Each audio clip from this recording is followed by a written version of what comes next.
Le verdict est enfin tombé au tribunal de La Roche-sur-Yon et il met fin à une très belle enquête, entamée il y a plus de 2 ans maintenant par les gendarmes de la compagnie de Fontenay-le-Comte. Au total, 10 prévenus étaient jugés, dont 2 absents, pour 71 faits de cambriolage et un préjudice dépassant les 1 million d'euros. Les prévenus ont donc écopé de peines de 2 à 4 ans de prison ferme, sauf un relaxé et un autre condamné à 2 mois de prison et 4 ans d'interdiction de séjour en Vendée. Tout commence en fait fin 2014, quand les gendarmes relèvent un phénomène de vol de nuit dans les entreprises, dans le viseur des malfrats, essentiellement de l'outillage.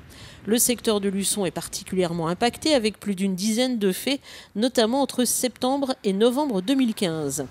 Les gendarmes orientent leur enquête vers une délinquance itinérante venue de La Rochelle, mais ils n'ont rien de concret.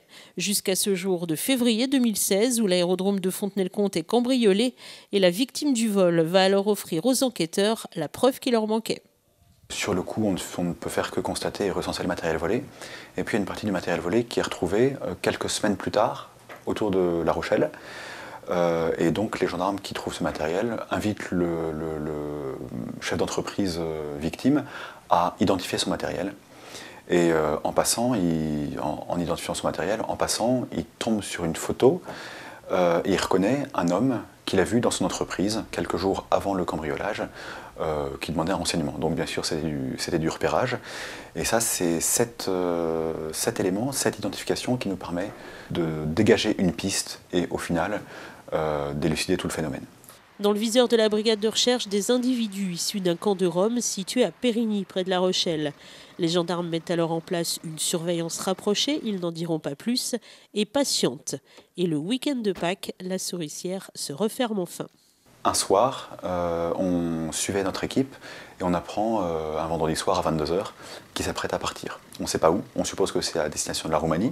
On ne sait pas non plus par quel chemin, et donc en catastrophe, on monte trois barrages, 3 points d'interception, un à Tours, un à Bordeaux, un à Rochefort.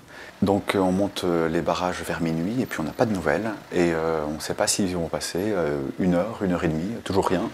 Et puis à 2 h, enfin, on contrôle le véhicule qu'on recherchait à Rochefort. Là, premier soulagement, on les a eus, avec à bord 2 des individus qu'on cherchait.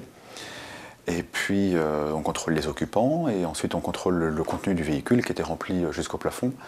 Là, petit moment de stress parce qu'on commence à le vider et on tombe sur des vêtements, des sacs de vêtements, des dizaines de sacs de vêtements, plusieurs rangées de sacs de vêtements. Et là, grosse déception, il n'y a que des vêtements. Et puis finalement, derrière pas mal de couches de vêtements, on trouve d'abord du gasoil volé, puis des matériels, de l'outillage qui partaient en Roumanie destinés à être revendus. Donc là, le flag était fait, on était serein pour la suite de l'enquête. On le voit sur ces scellés, le butin est important cette nuit-là.